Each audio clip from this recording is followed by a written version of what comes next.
Untuk materi yang pertama, kali ini saya akan bahas tentang analisis SWOT. Apa itu analisis SWOT?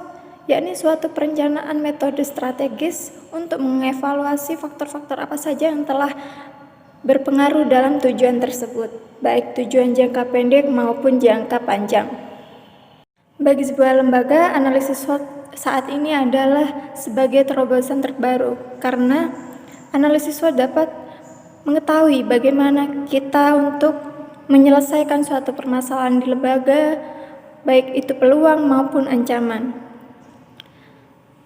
Selain itu, dalam metode atau pendekatan ini, kita juga harus memiliki kekuatan apa saja yang kita miliki, serta kelemahan apa saja yang melekat pada diri sebuah lembaga pendidikan, dan kita juga memiliki kesempatan untuk mengetahui apa saja ancaman yang sedang kita hadapi dalam dunia pendidikan. Analisis ini harus kita lakukan, baik terhadap pesaing langsung maupun tidak langsung, karena kita harus menyelesaikan persoalan-persoalan apa saja yang dialami oleh sebuah lembaga pendidikan. Dengan kata lain, sebuah lembaga akan mencapai tujuan apabila kekuatan yang dimiliki oleh sebuah lembaga melebihi kelemahan yang dimiliki oleh lembaga tersebut. Oleh karena itu, sebuah lembaga harus memperdayakan potensi-potensi yang lebih unggul sehingga dapat mengurangi resiko yang akan terjadi pada sebuah lembaga. Dengan demikian, bahwa tercapai atau tidaknya tujuan dari lembaga pendidikan yang telah ditentukan adalah fungsi dari lingkungan lembaga pendidikan. Dalam analisis SWOT ada 4 titik penekanan. Yang pertama yakni faktor kekuatan. Faktor-faktor kekuatan dalam lembaga yakni memiliki kompetensi khusus atau keunggulan-keunggulan lainnya yang nantinya berakibat ada nilai tambahan atau nilai plus pada sebuah lembaga pendidikan tersebut. Yang kedua yakni faktor kelemahan. Segala sesuatu pasti memiliki kelemahan, akan tetapi sebagai penentu kebijakan pada sebuah lembaga dapat meminimalisir kelemahan tersebut, atau bisa jadi kelemahan tersebut menjadi kelebihan pada suatu lembaga lain untuk menjadi kelebihannya. Untuk itu, beberapa faktor yang menjadi kelemahan pada sebuah lembaga harus segera dibenahi, baik berupa sumber daya manusia, sarana prasarana, dan ketenaga pendidikan, sehingga dapat mengeluarkan output yang lebih baik dari lembaga pendidikan yang lainnya. Yang ketiga adalah faktor peluang. Peluang adalah suatu kondisi lingkungan eksternal yang menguntungkan bahkan menjadi formulasi dalam lembaga pendidikan. Situasi lingkungan tersebut misalnya yang pertama yaitu kecenderungan penting yang terjadi di kalangan peserta didik. Yang kedua yaitu identifikasi suatu layanan pendidikan yang belum mendapat perhatian. Yang ketiga ada perubahan dalam keadaan persaingan. Yang keempat adalah hubungan dengan pengguna atau pelanggan dan sebagainya. Peluang pengembangan lembaga pendidikan Islam antara lain yaitu diantaranya yang pertama ada salah satu di era yang sedang krisis norm moral dan krisis kejujuran seperti sekarang ini, diperlukan peran serta pendidikan agama Islam yang lebih dominan. Karena apa? Kalau peserta didik zaman sekarang ini sangat krisis sekali moralnya. Nah, di samping itu, salah satu cara untuk mengatasinya yaitu adalah pendidikan agama Islam yang lebih signifikan lagi. Yang kedua yaitu pada kehidupan masyarakat kota khususnya dan modern yang cenderung konsumtif dan hedonis membutuhkan petunjuk jiwa, sehingga kajian-kajian agama berdimensi sufistik kian menjamur. Ini menjadi salah satu peluang bagi pengembangan lembaga pendidikan Islam ke depan. Nah, itu yang kedua adalah masyarakat di kota yang cenderung konsumtif, yaitu masyarakat di kota itu memiliki kekurangan dalam petunjuk jiwa, yaitu kekurangan dalam materi-materi Islam. Maka dari itu, ini menjadi salah satu peluang bagi pengembangan pendidikan Islam di khususnya kota. Nah, berikutnya, secara historis dan realitas, mayoritas penduduk Indonesia adalah Muslim. Mayoritas 98% di negara kita ini yaitu mayoritas agama Islam, yaitu Muslim. Bahkan merupakan komunitas Muslim terbesar di seluruh dunia. Masya Allah. Ini adalah peluang yang sangat strategis bagi pentingnya manajemen pengembangan lembaga pendidikan Islam yang ada di Indonesia sekarang ini.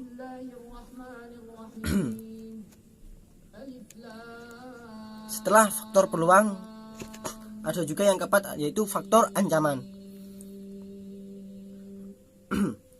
Setelah pengembangan pendidikan Islam di Indonesia ini memiliki peluang-peluang, memiliki kelebihan-kelebihan, di samping itu juga pasti memiliki kelemahan atau ancaman-ancaman yang dapat merugikan pendidikan Islam yang ada di Indonesia sekarang ini. Ancaman merupakan kebalikan dari sebuah peluang. Ancaman meliputi faktor-faktor lingkungan yang tidak menguntungkan bagi sebuah lembaga pendidikan.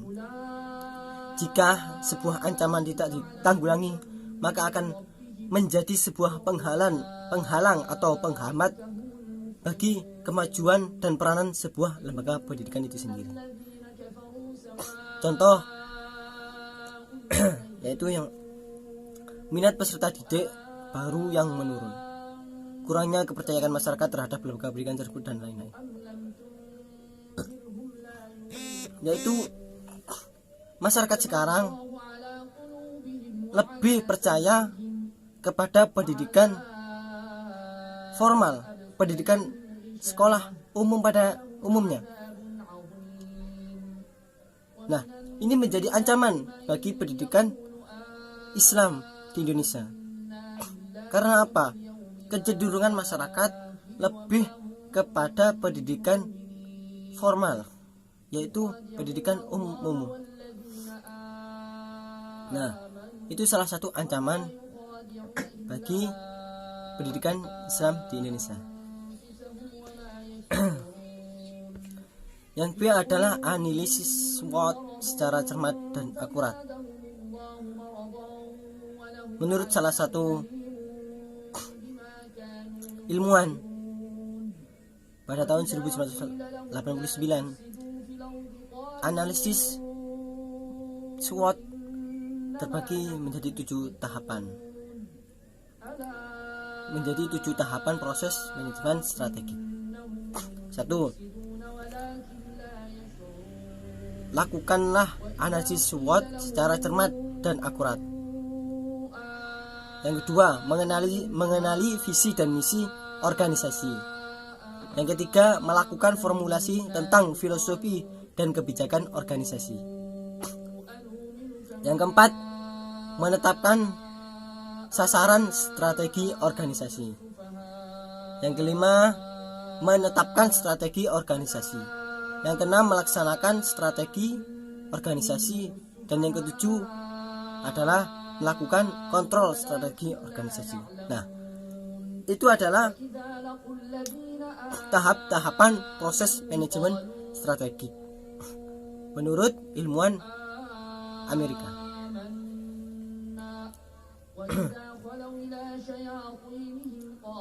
Dan juga ada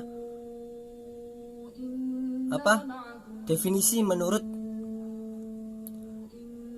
analisis SWOT yang lainnya, yaitu menurut ilmuwan yang bernama Sarfin pada tahun 1985, ia memasukkan analisis SWOT untuk melihat kekuatan dan kelemahan di dalam sekolah, sekaligus memantau peluang dan tantangan yang dihadapi sekolah. Analisis SWOT adalah salah satu tahap dalam manajemen strategik, menggunakan pendekatan lingkungan, proses penilaian kekuatan, kelemahan, peluang, dan hambatan secara umum. Di sini saya akan memberikan sebuah contoh analisis SWOT dalam lembaga pendidikan STAI Busanul Ulum. Poin 1, adanya kekuatan. Nah, apa saja sih kekuatan yang ada dalam STAI Busanul Ulum? Yang pertama, dosen atau pengajar di STAI Busanul Ulum minimal jenjang pendidikannya yaitu S2 atau S3. Kemudian yang kedua, biaya pendidikan di STAI Busanul Ulum terkesan tidak terlalu murah dan juga tidak terlalu mahal. Yang ketiga, dengan adanya beasiswa Madin, ini sangat bermanfaat sekali untuk sebagai mahasiswa dan menjadi salah satu kekuatan juga dari lembaga kita. Dan kekuatan yang terakhir yakni output atau lulusan dari STAI Busanul Ulum mampu bersaing dengan lulusan dari sekolah tinggi lain atau bahkan universitas yang lebih tinggi daripada STAI Busanul Ulum. Poin yang kedua yaitu kelemahan. Kelemahan yang dimiliki oleh STAI Busanul Ulum diantaranya yang pertama yaitu lokasinya yang lumayan tidak strategis dan terpencil sehingga jarang diketahui oleh masyarakat yang ada di perkotaan. Kemudian kelemahan yang kedua seperti yang telah kita tahu bahwa sarana atau prasarana dari lembaga kita memang sangat terbatas atau kurang memadai. Kelemahan yang ketiga yaitu karena lembaga kita masih dalam kategori swasta sehingga sangat sulit untuk menangkap peluang. Dan terakhir, kelemahan dari STAI Busanul Ulum yaitu kurang kesadaran dosen atau mahasiswa untuk tepat waktu atau aktif dalam proses kegiatan belajar mengajar. Ini juga menjadi PR bagi kita supaya selanjutnya lebih disiplin lagi. Setelah tadi mengenai kekuatan dan kelemahan, sekarang adanya sebuah peluang. Nah, peluang yang pertama yang dimiliki oleh lembaga kita, alhamdulillah lembaga kita sudah semakin hari semakin berkembang. Salah satunya ada dalam sarana atau prasarananya berupa gedung yang pada hari ini sedang dalam proses. Yang kedua, dengan adanya minimal lulusan dosen S2, maka di sini menciptakan peluang supaya output dari STAI Busanul Ulum berkualitas dan lebih profesional. Dan peluang yang terakhir yang dimiliki oleh STAIBU yaitu dengan adanya beasiswa, maka minat mahasiswa untuk kuliah di STAIBU semakin meningkat. Poin yang terakhir yaitu ancaman. Ancaman yang pertama yaitu adanya lembaga pendidikan lain khususnya di Kota Lumajang yang lebih memegang pasar terbesar sehingga mengakibatkan menurunnya minat mahasiswa karena banyaknya saingan dalam menentukan kampus. Itu saja yang dapat kami sampaikan dari contoh analisis SWOT di lembaga STAI Busanul Ulum. Apabila masih ada yang kurang, bisa teman-teman tambahi. Selanjutnya yaitu manfaat dari analisis SWOT itu sendiri. Selain analisis SWOT berperan atau bermanfaat dalam analisis strategis, analisis SWOT juga berperan dalam menekan angka kelemahan atau ancaman dengan meningkatkan kualitas kekuatan dan juga peluang. Jadi secara umum manfaat dari analisis SWOT yang pertama, perusahaan atau lembaga akan lebih memahami di mana letak kekuatan dan akan terus mempertahankan kekuatan itu. Kemudian yang kedua, perusahaan akan memahami di mana letak kelemahan sehingga akan mencari solusi untuk meminimalisir dari kelemahan tersebut. Manfaat selanjutnya, perusahaan juga akan melihat sebuah peluang dan memanfaatkan peluang itu dengan cara mempertahankan peluang dari ancaman. Nah, mungkin hanya itu saja yang bisa dapat kami sampaikan dari kelompok 3. Apabila ada yang belum dipahami atau belum jelas, mari kita diskusikan bersama. Kurang lebihnya, mohon maaf. Wallahul muwaffiq ila aqwamit thoriq. Wassalamualaikum warahmatullahi wabarakatuh.